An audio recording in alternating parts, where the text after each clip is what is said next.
Bienvenidos y bienvenidas a una tertulia poética más aquí en Letras a Contraluz.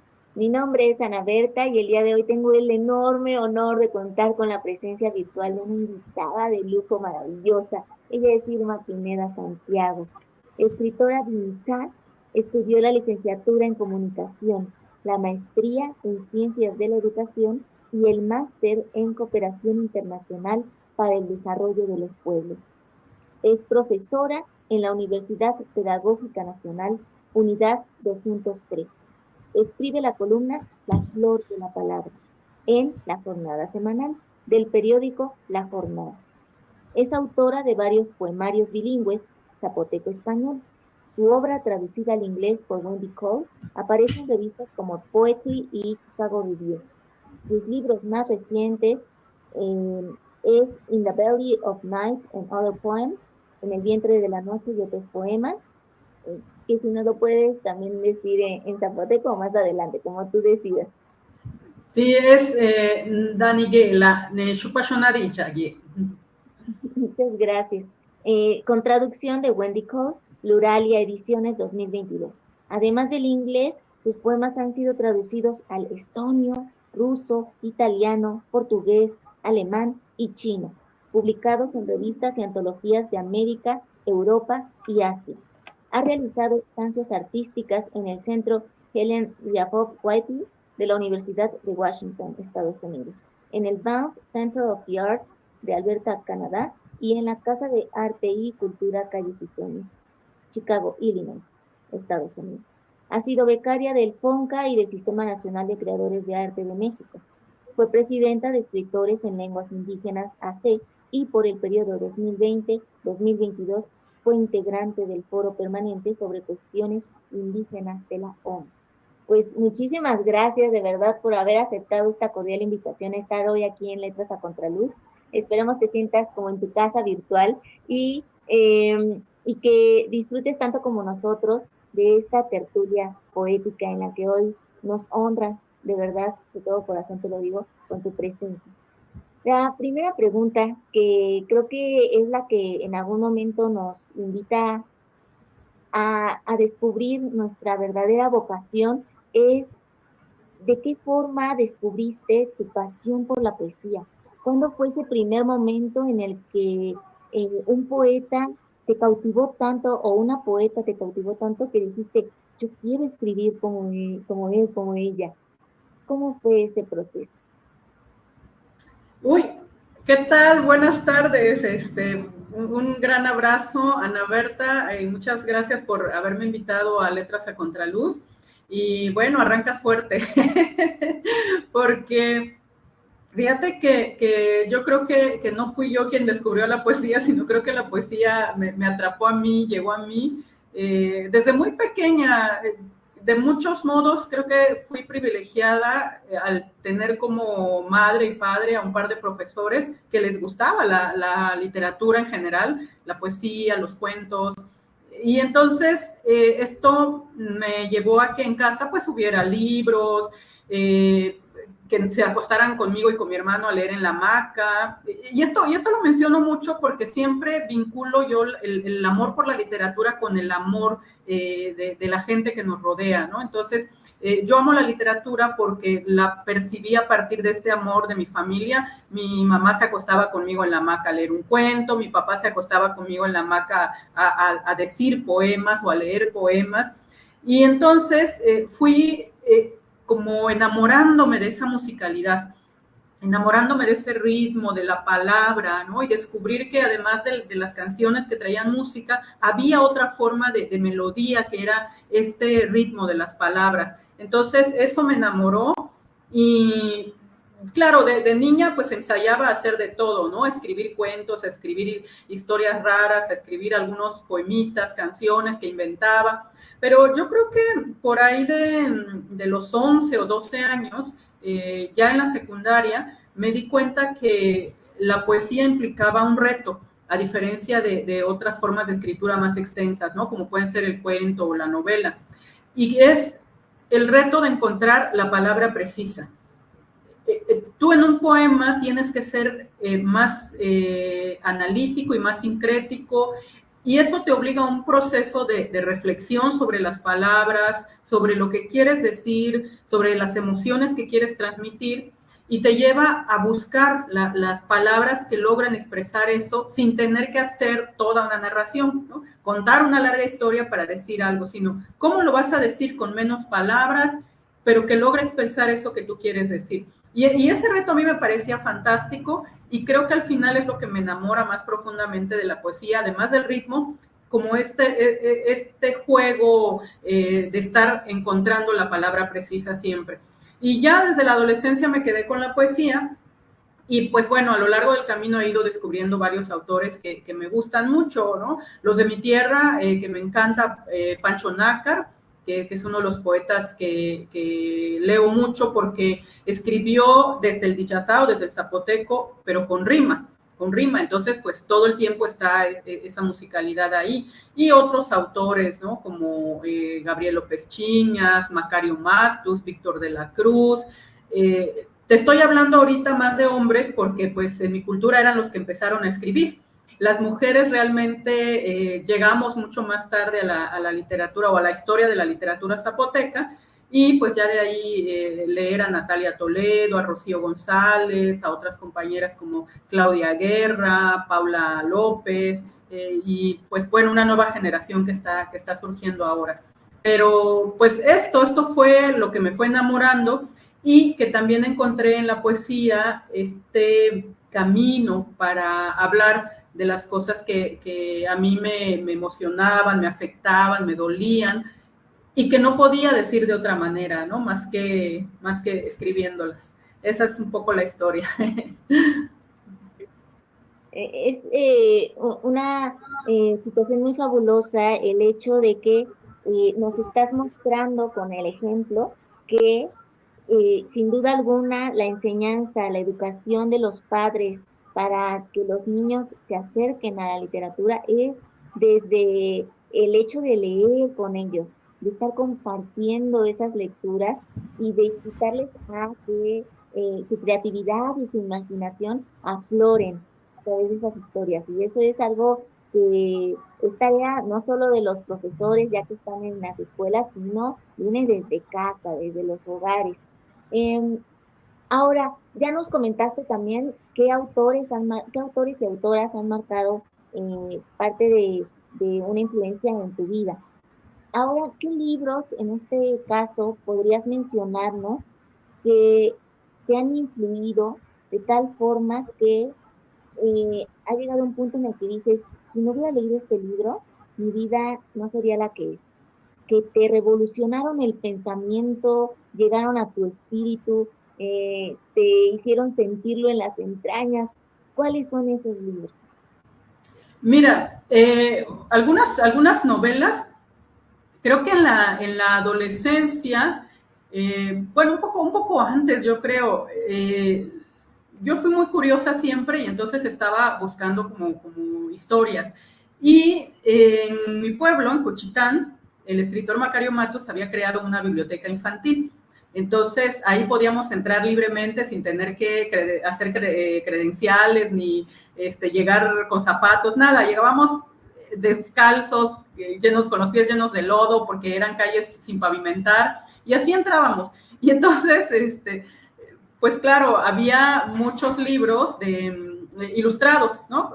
Y esos nos gustaban mucho en la infancia. Los libros, por ejemplo, de Asterix, Obelix, las aventuras de Tintín, cosas así que leíamos. Pero un poco más adelante, una historia que leí y que creo que me ayudó a entender muchos procesos de mi propio pueblo y de mi familia, porque Juchitán vivió un movimiento social, que es el de la Coalición Obrera Campesina Estudiantil del Istmo. Mis padres formaron parte de ese movimiento, y pues eso llevó a que en algún momento pues mi familia fuera perseguida, acosada. Mi padre todavía es una de las personas desaparecidas en este país por el ejército mexicano, y mi madre en algún momento pues fue acosada, tuvimos que autoexiliarnos para un poco pues para escapar de esta persecución. Pero todo eso lo pude entender después cuando leí un libro que se llama Rebelión en la Granja, de George Orwell. tendría yo tal vez 13 o 14 años cuando lo leí, y ese libro para mí fue muy importante porque me ayudó a entender los procesos que yo estaba mirando en ese momento. Porque claro, también como cualquier organización social, la COSEI después fue transformando y tergiversando los ideales con los que había empezado, ¿no? Y entonces pues termina haciendo luego alianzas con el poder y exactamente haz de cuenta que la historia de Rebelión en la Granja, ¿no? Lo que escribió Orwell. Entonces, pero leer ese libro me permitió entenderlo y para mí fue importante y fue muy significativo. Luego, un poco más adelante, tal vez por ahí de mis 20 años, por otro amigo escritor que me recomendó a un autor francés, a Jean Genet, y empecé a leer a Jean Genet a partir de un libro que se llama Nuestra Señora de las Flores y luego otro libro que se llama Diario de un Ladrón. Y para mí fue realmente impactante descubrir no solamente otra forma de contar historias, otra forma de hacer literatura, sino también las historias mismas, ¿no? Entonces, a mí me marcó, yo estaba a los 20 y tantos años o 20 años, pues también como en estos procesos de autodescubrimiento. Y entonces, para mí, encontrar a Genet en ese momento fue muy importante, ¿no? Y ya pues con el tiempo vas descubriendo otros autores, otras autoras sobre todo. Me acerqué, por ejemplo, a la obra de Alfonsina Storni, que a mí como mujer me ha impactado mucho, porque yo digo, bueno, esta mujer para su tiempo fue bastante adelantada con las cosas que escribía, ¿no? Cuando escribe un poema como Tú me quieres blanca, y hace los reclamos al machismo, dices, wow, o sea, en su tiempo una mujer escribiendo estas cosas, qué fuerte y qué adelantada, ¿no? Pero al mismo tiempo escribiendo cosas tan profundamente emotivas, como cuando escribe, pues voy a dormir, ¿no? Y entonces, para mí, Alfonsina Storni ha sido como muy importante también, y al mismo tiempo otra autora que se llama Julia de Burgos, que también en su momento fue una luchadora social, y bueno, de luchadora social, de tener este reconocimiento, cómo prácticamente termina perdida en Nueva York, y bueno, un poco la historia de su vida, pero lo fuerte que es su poesía. Tiene un poema emblemático que es Río Grande de Loíza, que habla de su tierra, habla pues de estos procesos sociales también. Y bueno, son como, creo que quienes han influido bastante en lo que me gusta, en lo que hago. Y hay un poema también que siempre disfruto mucho. No soy tan partidaria del autor, pero es un poema que sí me gusta porque me parece que recoge mucha de la historia. Habla del amor, del desamor, de las revoluciones, de los mitos, que es Piedra de Sol de Octavio Paz, que siempre les digo cuando les hablo de este poema, no es mi autor favorito, pero ese poema me encanta, ¿no? Me encanta. Y claro, también la ventaja es que yo primero descubrí ese poema, luego supe de Octavio Paz y gracias a eso supe de Elena Garro. Entonces, eso me llevó a leer a Elena Garro. Y bueno, pues claro, descubro que hay una gran escritora ahí, magnífica, me sigo asombrando con su obra, su teatro, su poesía también. Es decir, así, y a veces un autor me va llevando a otro autor, una autora a otra autora, y son las que me van ayudando también a entender procesos de la vida, no solo de la literatura, ¿no? Para cuestiones de amor, por ejemplo, encontré a Pessoa y su poema Hora Absurda, y dije, ay, me permite decir las cosas que yo hubiera querido decir, ¿no? Cuando dice, mi corazón es un cántaro que cae y se rompe, y digo, así me siento, ¿no? Entonces, bueno, así voy descubriendo. Yo creo que los autores los libros que me impactan van cambiando conforme va pasando los años también, ¿no? O sea, como tendría que hacer como la relación de quién me ha movido en qué etapa de la vida, pero bueno, pues así voy, ¿no? Y ahora, por ejemplo, estoy leyendo un libro sobre Rosario Castellanos que escribió Sara Uribe, y que justo, ¿no? Me permite como releer y redescubrir a Rosario Castellanos desde otra mirada, y así voy. Y siempre está presente esa intertextualidad de nuestra obra, cómo llegamos a un punto en el que no solo nos quedamos con esas lecturas, sino que además estas se ven reflejadas en lo que nosotros estamos plasmando a través de las letras. Y me gustaría que nos compartieras tu primer poema que tienes preparado para nosotros. Te voy a Claro dejar que en tu sí. individual, pero aquí sigo. Sí, sí. Les voy a compartir este poema, que es un poema que nació solo en español y cuando generalmente escribo en dichazao zapoteco y luego traduzco al español. A veces nace un poema en español y ya prefiero dejarlo así porque me cuesta mucho trabajo traducir del español al zapoteco, ¿no? Entonces, este es un poema que se llama Se me antojó. Se me antojó hacer la limpieza hoy, sacar la basura, donar la ropa que ya no uso, obsequiar los libros que no volveré a leer, abrir los baúles, dejar que las termitas se marchen, descongelar el refrigerador y tirar los cadáveres que por ahí guardaba.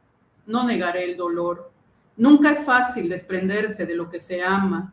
Se nos va a la piel con los apegos, se sienten los años tirados por el caño, porque una se enamora del polvo que acumula, de las cosas que piensa útiles, antes de sentir la densidad en el aire que respira, o de descubrir las larvas que la van poblando poco a poco.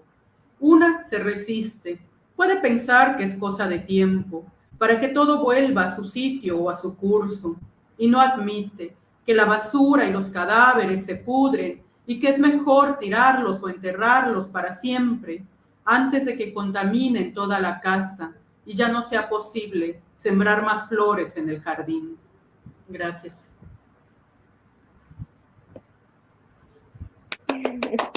Está precioso, me encantó porque nos estás llevando a esa reflexión de lo que a veces todos como seres humanos, sin importar el género, nos llega a pasar con relación a los cambios que a veces cuesta trabajo aceptar, con la cuestión de que estamos tan arraigados o acostumbrados a algo o a alguien que nos cuesta, se nos hace muy difícil entender cuando ya es tiempo de soltar, de dejar ir. Y eso ahí se ve muy reflejado en tu poema, al menos eso me transmitiste a mí. Y tiene, yo estoy muy segura que tiene muchísimas más lecturas, muchas interpretaciones, y eso es lo que hace un texto de excelencia, porque Muchas gracias. cuando se acerca a cada lector, cada uno va a tener una forma de percibirlo. Y con respecto a esto, me gustaría que nos dijeras qué buscas transmitirle a tus lectores a través de cada uno de tus versos. Pues mira, más que a partir de cada uno de los versos, yo pienso más como en los libros completos, ¿no? En los últimos años he estado escribiendo a partir de temas y entonces cuando pienso en los temas, pienso en lo que quiero comunicarle a la gente, llamar su atención sobre ese tema de entrada, que a veces hay cosas que no volteamos a ver. Entonces, tengo un libro, por ejemplo, sobre la migración, y justo nació porque había gente a mi alrededor que me estaba compartiendo historias, vivencias de cuando migraron o de su familia que se fue, ¿no? Que migró y ellos se quedan esperando, o las historias que pasaron allá. Y entonces dije, bueno, hablamos siempre de la migración en términos fríos, en datos estadísticos, en porcentajes, que cuáles estados son los que más, de donde más sale la gente, etcétera, ¿no? Cuánto es la remesa que llega.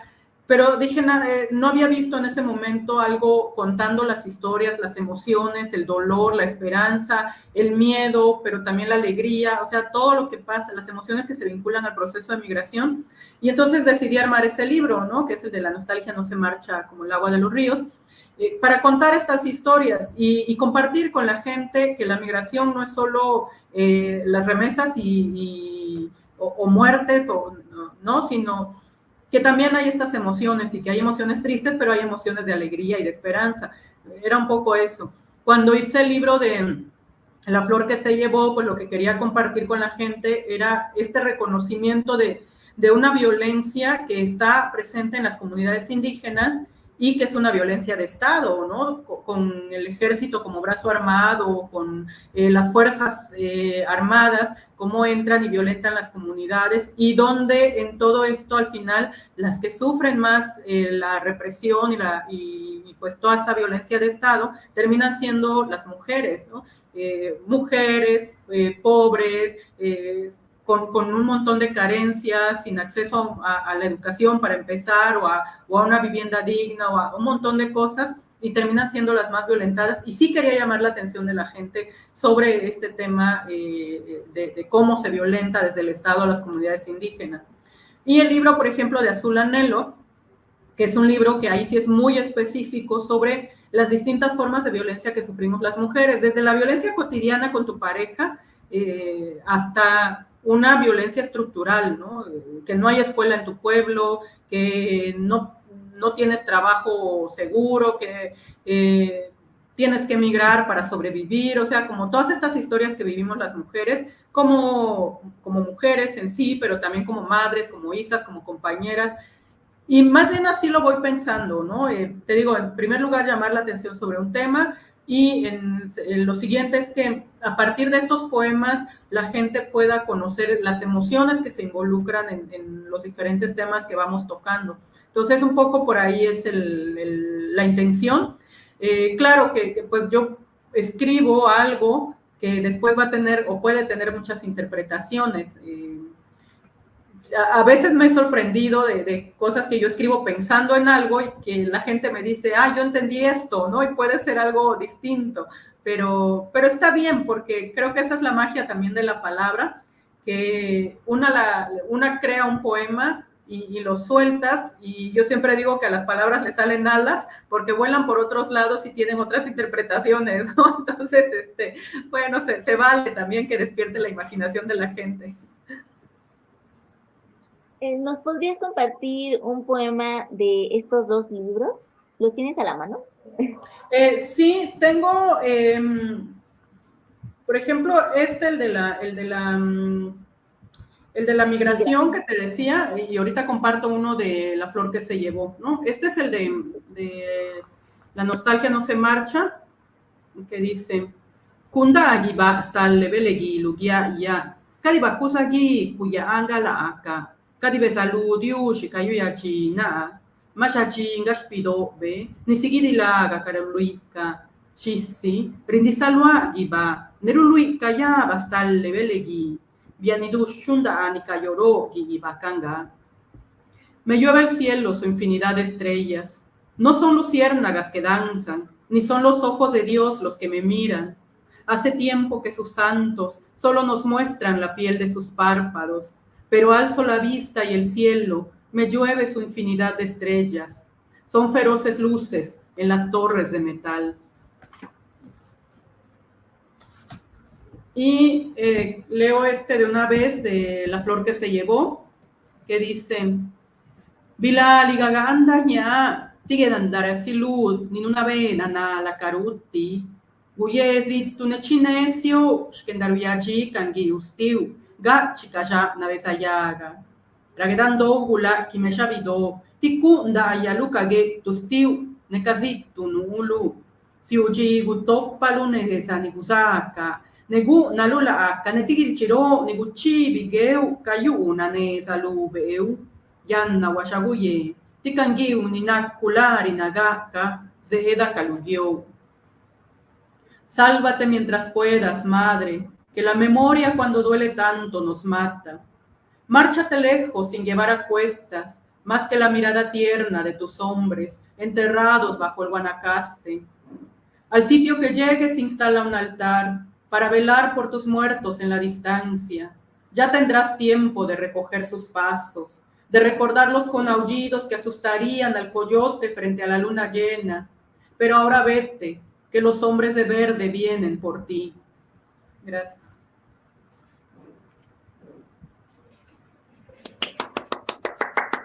Temáticas fuertes que son importantes que se digan, y la poesía siempre ha sido ese medio que se atreve a decir lo que muchos quieren callar o prefieren callar. Y creo que es un acto muy valiente de tu parte el ponernos la realidad enfrente y decir, no podemos dejar de visibilizarlo, no podemos dejar de lado lo que está pasando. Y me gustaría que ahora nos pudieras comentar, desde este estilo poético que tú creas, de qué manera se ve reflejado, aparte de lo que ya nos has mencionado, tu compromiso por promover y defender los derechos de los pueblos originarios. Fíjate que se va vinculando a partir de la lengua precisamente. Cuando yo empecé a intentar publicar, te estoy hablando de finales de los 90, hace muchos años, ahora de pronto parece que hay un boom y un amor por las culturas y lenguas indígenas y ya tenemos más acceso a medios o a espacios, ¿no? Y claro, llegaron las redes sociales que nos facilitan la difusión de nuestros trabajos, pero imagínate a finales de los 90, a lo mejor ni habías nacido, y a finales de los 90, que no había redes sociales, no había internet accesible para todos, los periódicos eran tu único medio para difundir tu obra, y entonces ahí andábamos tocando las puertas para ver si algún periódico, si alguna editorial aceptaba publicarnos. De los medios más generosos, pues fue La Jornada. Había algunos suplementos ahí como Hojarasca o La Jornada del Campo, que fueron como los primeros que nos empezaron a publicar a autores bilingües de lenguas indígenas, pero fuera de eso, pues no había espacios. Y entonces me di cuenta que había pues una tremenda discriminación hacia las lenguas indígenas y empecé a juntarme con otros escritores que ya estaban en la Asociación de Escritores en Lenguas Indígenas, ELIAC, y empezamos a caminar por esta cuestión de los derechos lingüísticos. Pero avanzando en los derechos lingüísticos también pues nos dimos cuenta de que no podemos hablar del derecho a la lengua si no hablamos de los otros derechos, ¿no? Es decir, el derecho a la cultura, el derecho a un territorio, el derecho a un medio ambiente sano, y a otras condiciones, ¿no? ¿Y por qué se cruza? Nada más te pongo un ejemplo vinculado a la literatura. Puedo pelear los derechos lingüísticos y puedo conseguirlos, ¿no? Pero ¿de qué me va a servir tener derecho a expresar mi lengua si ya no tengo un bosque que nombrar? Es decir, si se violaron los derechos de los pueblos y se acabó con su territorio, con su bosque, con su río, con su agua, aunque yo tenga el derecho a hablar mi lengua, ¿qué voy a decir si ya no existe? ¿No? ¿Cómo voy a nombrar el árbol si ya no existe el árbol? Aunque yo tenga la palabra para decirlo, pero lo puedo decir y nadie reconocerá porque ya no existe el árbol, ¿no? O ya no existe el río, ya no existe el ave que estoy nombrando, y ya nadie podrá reconocerlo. Entonces dije, híjoles, no podemos pelear solo por derechos lingüísticos, sino que tenemos que conservar todo el entorno de los pueblos y las culturas indígenas para poder seguir escribiendo y creando literatura en nuestras lenguas, porque si no tenemos lo que nos rodea, de nada sirve la palabra. Y entonces, pues eso me llevó a hacer este cruce con los otros derechos que, bueno, terminan siendo de manera general derechos de los pueblos indígenas. Y así fue como se dio el andar, se dio el cruce, y pues bueno, aquí seguimos, aquí seguimos dando lata. ¿Qué es lo más bello de la lengua zapoteca? A mí lo que me gusta mucho es la musicalidad que tiene, el ritmo que tiene. Entonces, eso lo disfruto mucho. También otra cosa que me encanta, no es exclusivo de mi lengua, pero es una de las cosas que a mí me gusta mucho de mi lengua, la posibilidad que tiene de diversos significados, ¿no? Es decir, el zapoteco, el dichazá es polisemántico. Una palabra nuestra en español puede significar varias cosas, ¿no? Puede tener 5 significados dependiendo del contexto en que lo uses. Eso me encanta porque para mí entonces la traducción se vuelve muy fácil. O sea, con una palabra en zapoteco yo en español puedo decir cosas variadas, ¿no? Por eso les decía hace rato que cuando escribo solo en español ya no traduzco al zapoteco porque me cuesta mucho. En cambio, del zapoteco, traducir al español, eso, es facilísimo, ¿no? Sí. ¿Qué es lo más difícil para un hablante que no conoce del todo la lengua, el poder adquirirla? O sea, si llegas, por ejemplo, y quieres aprenderla, los tonos, en términos técnicos, los tonos, porque el zapoteco es una lengua tonal también y tienes que tener muy buen oído y aprender a dominar el tono para saber qué significa cada palabra, porque un cambio de tono te va a decir una cosa bien distinta totalmente. Sí, tenemos trabalenguas en zapoteco, te digo uno rápido, ¿no?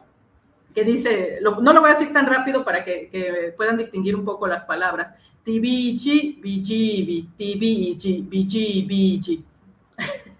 Y eso significa un sapo se asustó de una semilla de pitaya seca. Y parece que suena igual, ¿no?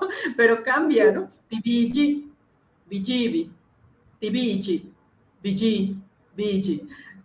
Y entonces se escribe casi igual y lo único que cambia es dónde pones el apóstrofe o el acento para darle un tono distinto. Y eso es con lo que más batalla la gente cuando quiere aprender zapoteco, ¿no? Intentan decir algo y dicen otra cosa, ¿no? Entonces, por ejemplo, la palabra hermana es venda y la palabra pescado es venda y la palabra serpiente es venda. Entonces, puede que te quiera decir hermana y termino diciéndote serpiente, ¿no? Imagínate. Sí. En el caso de, tienen un alfabeto propio, me imagino. Sí, así es. Decir algunas de las letras que lo conforman?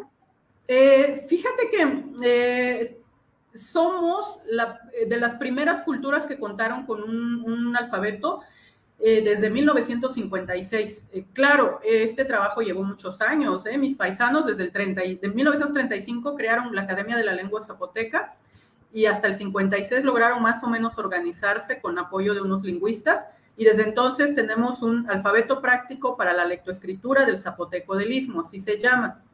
Claro, hemos tenido intentos de actualizarlo un poco para facilitar la escritura y todo esto. Ha sido complejo, pero bueno, desde el 56 ese alfabeto es el que usamos la mayoría de los que escribimos en la lengua. Y usamos el mismo alfabeto latino, nada más que para combinar algunos sonidos usamos algunas otras letras como la XH, por ejemplo, para hacer un sonido que no existe en español, o la DX, otro sonido que no existe en español, pero que se asemeja a la J inglesa, ¿no? Por ejemplo, gubicha. Entonces, ese no existe en español, pero sí existe en el inglés. O representamos con una X un sonido que es como una J muy suave, que no existe en español, pero existe en francés.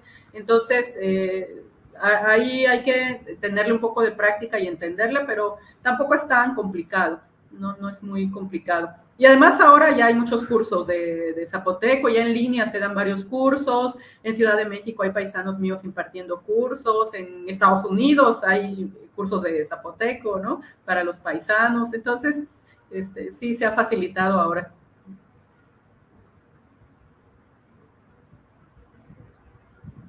No tienes audio. ¿Me escuchas? Sí, ahora sí. Sabemos que en Estados Unidos, más bien es un país pues que maneja casi prácticamente todo lo que tiene que ver con el mundo, en tanto cultural como ideológico como lingüístico. ¿Por qué has querido también que tu obra llegue a ese país y que sea traducida al inglés? Ajá, fue fortuito, ¿eh? En realidad nunca fue mi intención. O sea, yo no me planteé directamente, quiero que mi obra se conozca en el habla inglesa, sino que más bien la vida y la casualidad me llevó a encontrarme con Wendy Cole, quien es mi traductora al inglés, hace varios años. Ella escuchó mis poemas por un vecino suyo que es mi amigo, Pepe Orozco, y entonces le gustaron y un día me escribió y le pidió mis datos a Pepe y me escribió y me dijo, oye, me gustaron estos poemas, quisiera traducirlos al inglés para que compartirlos con alguna gente acá. Te estoy hablando hace como 15 años. Y así empezó, o sea, como una cosa de interés particular de Wendy, y yo dije, bueno, Y pasaron los años, Wendy y yo nos hicimos muy amigas y le iba compartiendo lo que yo iba escribiendo. Y Wendy me dijo, oye, es que pues sí me gustaría realmente dar a conocer tu obra en inglés, compartirlo con otra gente allá. Y así fue como se dio el proceso. Y pues ya de pronto ya tenía pues varios poemas y dijimos vamos a hacer lo posible para hacer la publicación también en inglés, porque pues el trabajo de Wendy también merece ser compartido, ¿no? Todo este esfuerzo de traducción que ella ha hecho. Y Wendy además es una promotora incansable de la literatura en lenguas indígenas. Ella ha hecho posible que nuestra obra, no solo la mía, sino de otras escritoras, sea conocida en Estados Unidos. Y entonces ella busca espacios, busca revistas, y pues ahí anda Wendy tratando de que nos podamos difundir más en Estados Unidos. Y pues a mí me encanta lo que ella hace y los espacios que consigue y pues además este vínculo de amistad que hemos logrado tejer a lo largo de los años, pues también nos ha permitido trabajar bien en el proceso de traducción de una lengua a otra.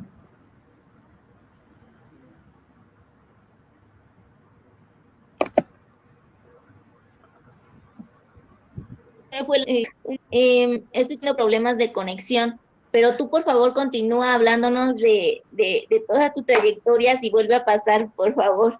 Sí alcancé a escuchar todo lo de Wendy Cole y cómo llega por Estados Unidos, y me gustaría ahora que nos contaras qué retos has tenido que enfrentar como docente, que es otra gran labor, ardua, nada sencilla, porque ahora a veces los jóvenes pues ya no sienten tanto ese gusto por la lectura, y creo que es lo que también nos va dando la pauta para que podamos aprender de otras voces, de todo el conocimiento que ya han adquirido con la experiencia. Sí, fíjate que la docencia es un campo muy difícil, ahora lo puedo decir que es muy difícil, pero muy apasionante también, ¿no? Me encanta, disfruto mucho, porque además yo trabajo en el nivel universitario, en la Universidad Pedagógica Nacional, en una unidad que está en el Istmo, la 203, y entonces, pues mis estudiantes son generalmente jóvenes, entre 18, 25 años. También hay otro sector que es el de los maestros, porque la UPN trabaja en la profesionalización de maestros ya en servicio. Entonces, ese es otro sector ya de adultos. Y entonces, compartir con estos dos bloques es muy, muy rico y muy interesante y muy diverso también. Pero efectivamente, preguntabas de los retos.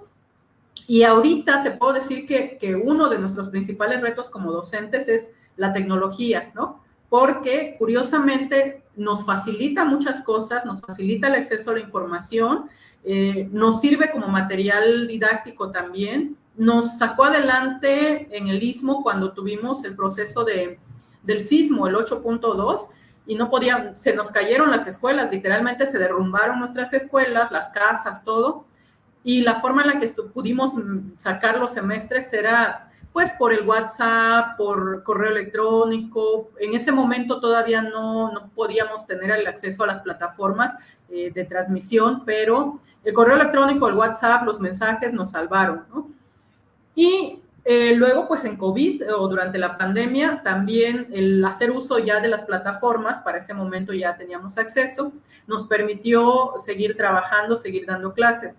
Pero nos encontramos con una cosa que es pues dramática para nosotros como profesores, que es el hecho de que han salido modalidades de digestión rápida, que tenemos que competir con eso para que lograr o llamar la atención de los estudiantes, o que les atraiga alguna lectura, algún texto, porque ese es un problema que estamos enfrentando muchísimo, de que dejamos libros. No, hombre, pues ya nadie quiere leer libros completos, ¿no? Buscamos lecturas sintéticas, o sea, más de 3 hojas ya no quieren leer los estudiantes, y es un drama para nosotros. Y ese es nuestro gran reto, cómo encontrar los mecanismos que devuelvan a los jóvenes a la lectura, a disfrutar este sabor de los libros, del pensamiento de otros autores con los que podamos entrar en diálogo. yo siempre les digo a mis estudiantes, cuestionen a los autores, no se crean todo lo que les digan, investiguen lo que están leyendo también, cuestionen, si no están de acuerdo, vamos a platicar por qué no están de acuerdo, qué les gustó, qué aprendieron.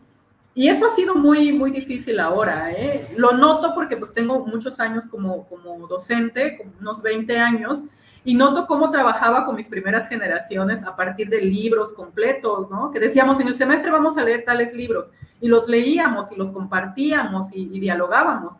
Y ahora les hablo de un libro y no, hombre, se me infartan para pensar en leer un solo libro completo. Y entonces prácticamente tengo que estar buscando videos, cosas que sean como más llamativas para ellos, ¿no? Mucho material audiovisual, porque si no se resisten a leer, ¿no? No hay forma de compartir algún saber con ellos o de aprender cosas nuevas si no es ahora a partir de lo audiovisual, ¿no? Realmente se nota ese cambio en las generaciones y sí, ahora como profesores, híjoles, tenemos un gran trabajo ahora que hacer. Tenemos que rehacer toda la pedagogía, creo. Y por otra parte también la cuestión de que se fomenta a su vez la lectura en voz alta. ¿Cómo te ha servido a ti como docente, como poeta, el compartir a través de la voz todas esas historias? Porque con la entonación, con el meterte dentro de los personajes, dentro de la historia que se está narrando, logras crear también un mundo eh, maravilloso que te lleva a ver tu realidad y el mundo de otra forma. Hoy, por ejemplo, estaba viendo a una cuentacuentos que eh, estaba con dos pequeñitos, solo estaban dos niños y los tenía muy emocionados haciéndoles participar. En tu caso, ¿cómo es que te ha sido útil la lectura en voz alta a la hora de transmitir el conocimiento a tus alumnos? Pues fíjate que una ventaja que nos da la lectura en voz alta es precisamente esa, ¿no? Que a partir de la voz tú puedes transmitir la intención y la emoción, cosa que creo que no se nota cuando uno está leyendo nada más o supone nada, pero cuando compartes en voz alta, transmitir esa intención, transmitir esa emoción, sobre todo la emoción, sí me ha permitido más conexión, ¿no? Sobre todo con los jóvenes, ahí sí noto mucha conexión. Aunque no les guste leer, el escuchar y escuchar con una intención de voz, sí les mueve, sí les emociona. Digo, ha habido momentos en que, por ejemplo, en algunas lecturas o en algunas presentaciones, que al final se acerca la gente y algunos muy jóvenes llegan hasta con lágrimas en los ojos porque nos dicen, bueno, es que ese poema me conmovió, ¿no? O esta historia me llegó mucho porque se parece a la historia de mi abuela, ¿no? O esta historia me recuerda a la historia de alguien en la familia o la propia, y pues te das cuenta cómo el escuchar ya una voz con emoción sí les genera este puente y este acercamiento. Entonces cambia mucho una lectura en el texto, en el papel, a una escucha de las historias. Ok, ok. Em, a mí me ha seguido jugando malas pasadas el internet, pero no importa, yo aquí seguiré intentando entrar una y otra vez, no me importa. Me gustaría que ahora nos contaras un poco acerca de por qué decides convertirte también en traductora. Hay un punto en el que suelen decir que un traductor es de cierta forma, bueno, con la idea que ya se maneja, un traidor, porque no puede a veces eh, atrapar todo el significado de una misma palabra. Tenemos, por ejemplo, el portugués con saudade y significa tantas cosas que no hay una sola traducción para el español, por ejemplo, de esa palabra. Y ya me imagino si ya formas toda una frase, a lo mejor en zapoteco, ¿cómo se vive entonces ese acto de querer trasladar todo tal cual a la otra lengua y el hecho de vivir la situación de que no puedes a veces eh, lograr aprehender todos esos posibles significados. Mira, yo creo que para no sufrirle tanto en esta parte, uno o una se acerca a la traducción pensando en que va a construir un puente que nos permita acercarnos de una lengua a otra, ¿no? Porque si pensamos que vamos a hacer una traducción tal cual o precisa, nos va a hacer sufrir mucho porque realmente nunca lo logramos, ¿eh? Por mucho que conozcas el idioma de partida y el idioma de llegada, se vuelve prácticamente imposible lograr una traducción precisa. Entonces, para dejar de sufrir en ese sentido, pues yo desde hace mucho tiempo me tuve que volver autotraductora de mi propia obra porque también en nuestra lengua, o no solo en la del Dichazá, sino en varias, o en la mayoría, o si no es que todas las lenguas indígenas, carecemos de traductores especializados, es decir, no tenemos un traductor literario, ¿no? Que nosotros escribiéramos en la lengua y que su oficio de la otra persona fuera pasarlo al español y nosotros nada más ser creadores. No, obligadamente estamos pues con esta doble labor que es la de escribir, crear en nuestra lengua y luego traducir al español para difundirla o darla a conocer. Entonces, pues ese ejercicio constante me ha llevado a pensar que nunca lo voy a lograr, traducir algo tal cual, y que lo que me toca hacer o nos toca hacer como traductores es tratar de construir este puente, ¿no? Para que te puedas asomar a la otra cultura y para que puedas tener un acercamiento a lo que se dice desde otra lengua. Y pues a veces, en el caso de la poesía de quienes somos escritores bilingües, yo digo que hasta nos toca como parir gemelos cabezones, ¿no? Porque tenemos que crear prácticamente al mismo tiempo, más que traducir. Creamos una obra desde el Dichazao, la lengua que toca escribir, y desde el español, ¿no? Esa es nuestra ventaja al ser los mismos autores y traductores. Cuando nos toca traducir obra de alguien más o otros textos didácticos, por ejemplo, textos para trabajar en la escuela o textos institucionales, pues nos vamos con esa línea, ¿no? De pensar que estamos contribuyendo a que otros se asomen a nuestra cultura o se asomen a nuestro lenguaje o a lo que queremos decir de nuestra lengua. Eso, que se asomen, ¿no? Quizá no logren mirar con profundidad porque no vamos a encontrar las palabras precisas, pero pues también creo que hay que dejar de sufrirlo, porque cada idioma es un mundo distinto y es muy complejo que logremos adentrarnos en cada uno de esos mundos, ¿no? Entonces, pues la traducción nos permite generar ese puente de acercamiento y asomarnos. Entonces, como desde esa idea para no sufrirle. De otro modo, si decimos, ay, no lo logré, híjoles, nunca lo voy a lograr y me pesa, o, ¿no? Entonces, más bien, sí se permite asomar, nada más. Ser más flexibles a la hora de que estamos en ese acto de la traducción. Ya casi para terminar, Irma, me gustaría que nos dijeras si la poesía tiene una función en específico y cuál sería desde tu punto de vista y desde tu propia experiencia. Pues mira, yo creo que la poesía que hacemos en lenguas indígenas, en la cuestión práctica sí ha tenido una función. En mi caso tiene dos funciones, ¿no? Una que es lograr que yo no me ahogue con las cosas que siento. Lo que siempre digo que a mí la poesía me sirve para exorcizar mis demonios, ¿no? Entonces la poesía me permite sacarlo, sea la alegría, sea el dolor, sea la rabia, desde donde yo escriba, pero eso, la poesía me permite sacarlo y no ahogarme. En términos más generales, creo que la mayoría de quienes escribimos en nuestras lenguas, lo que hemos logrado es contar las historias de nuestros pueblos, transmitir sus realidades a otra gente, pero también, y quizás sin quererlo, porque no ha sido la intención de todos, construir una memoria colectiva, ¿no? De lo que pasa en el pueblo.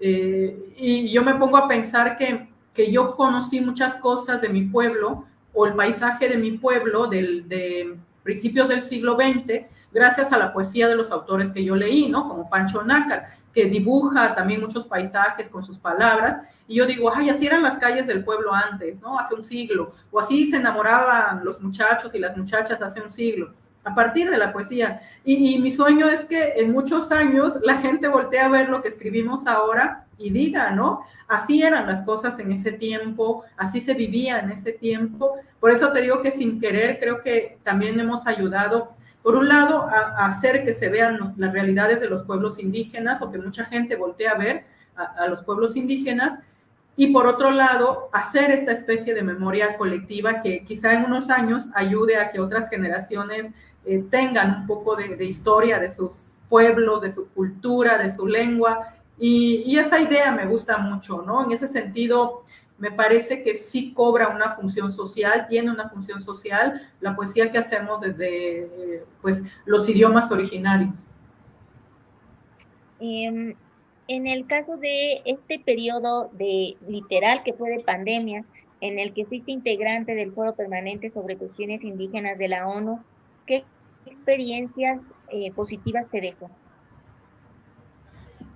Una cosa que aprendí es que pues tenemos que seguir insistiendo como pueblos indígenas no solamente en tener presencia en espacios diversos como los espacios internacionales, sino que también tenemos que tejer redes y tejer alianzas para que se siga conociendo no solo nuestra existencia, sino la exigencia que tenemos para el reconocimiento y cumplimiento de muchos derechos que todavía están pendientes, ¿no? Digamos que entender que la unidad es la que nos va a permitir seguir fortalecidos. Por otro lado, pues también ha sido muy complejo porque lo que hacemos dentro del foro es prácticamente ser un grupo asesor sobre temas de pueblos indígenas para el Consejo General, ¿no? Y entonces, en mi caso, cuando me tocó participar, pues me tocó elaborar algunos informes sobre educación en América Latina, educación en lenguas indígenas, o sobre la cuestión de propiedad intelectual. Y ahí sí fue muy triste porque nos dimos cuenta que a pesar de que existen ya leyes promulgadas en varios países del derecho que tenemos los pueblos indígenas a recibir educación en nuestro propio idioma, eso no se ha concretado o no se ha vuelto una realidad, aunque está en la ley, ya está la ley. México mismo ya dice en su ley, ¿no? Que tenemos derecho, pero la realidad es que no se ha concretado por miles de pretextos, cuestiones de presupuesto, cuestiones de personal, etcétera, pero lo real es que no se ha logrado. Y, por ejemplo, en el tema de propiedad intelectual, pues darnos cuenta de que lo mismo, o sea, no hay marcos jurídicos que protejan las creaciones de los pueblos originarios, y entonces tú ves cómo llegan diseñadores internacionales, cómo llegan empresas y están plagiando, robando las creaciones de los pueblos, o cómo llegan estas empresas pues a robar toda la biodiversidad de los pueblos para convertirlos pues en medicamentos, en otras sustancias que después nos van a vender bien caro o que ya nos venden muy caro. Entonces, cuando ves estas cosas, dices, híjoles, pues es lamentable que sigamos hablando de los mismos problemas y todavía no hay soluciones, ¿no? Eso es como los grandes pendientes ahí que siguen.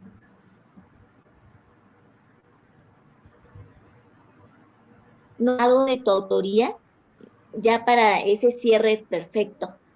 Claro que sí, les quiero compartir un poema de este libro que es Rojo Deseo, y cierro con este poema que pues siempre digo que está dedicado a las mujeres, ¿no? Se llama Consejos de una tía, en español, en zapoteco, Zichastiaria.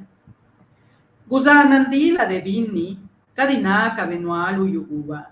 Bitu Sapandu Tiginda Nashigichai Kelu, Bikala Agiechachi, Nashinyari Nivitieru Alu, Bire Lugigi, Bisekaja Nurasalu, Tigini la Dilu, Pabia Navani Luchi, Niga Chiladeñelu.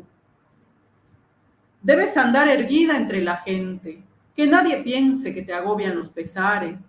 Muele el chintul para aromar tu pelo, adórnalo con flores de mayo, de rojo sangre ilumina tu sonrisa, pasea por las calles, mueve las caderas al caminar, para que tu cuerpo hable de cuánta vida tiene esa lengua que se esconde entre tus piernas.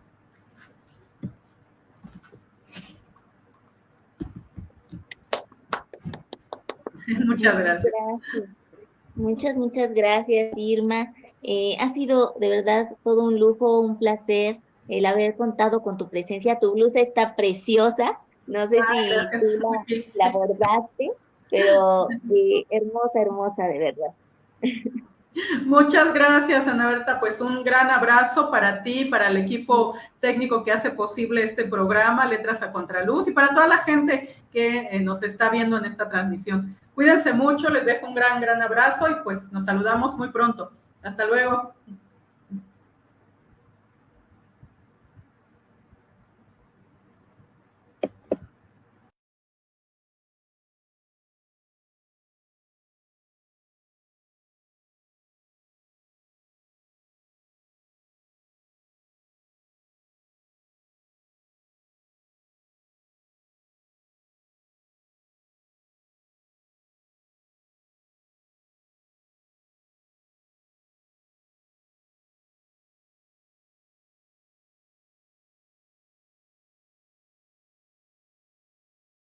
Seguiremos con más tertulias aquí en Letras a Contraluz, si Dios nos lo permite. Bendiciones, que pasen unas fiestas decembrinas maravillosas y estén al tanto de los nuevos invitados que tenemos. Esperemos hayan disfrutado también de esta tertulia literaria, aún con los inconvenientes técnicos que se presentaron. Allí está la palabra poética, a flor de piel, donde nos está mostrando el tipo de ser humano que se atreve a seguir a su corazón y a hablar desde él, desde esa verdadera esencia que no debemos de perder ninguno de nosotros. Cada ser humano, cada persona, pues tiene esa función en la vida, dejar algo positivo en los demás, dejar una reflexión profunda sobre lo que significa la existencia, lo que significa nuestro lugar en el mundo y lo que podemos llegar a cambiar, a transformar con una sola palabra. Si escuchamos atentamente, si nos animamos a descubrir, a desvelar todos esos posibles significados, nos estaremos abriendo hacia esa oportunidad de descubrir a través de la literatura que la realidad se puede cambiar con esas pequeñas acciones. Muchísimas gracias por su tiempo, por su atención. Un abrazo enorme a todos a la distancia, a todas a la distancia y siempre dejen una huella positiva en los demás a través de su forma de actuar, a través de su forma de hablar y siempre siendo auténticos, nosotros mismos. Esa es nuestra verdadera misión y tarea en este mundo y que esa luz, que ese mensaje que podemos ver a contraluz nos lleve a también ir dándonos cuenta de que tenemos muchos potenciales y podemos llevar a cabo una importante tarea de reeducación y de educación. Que tengan un excelente fin de semana y hasta la próxima.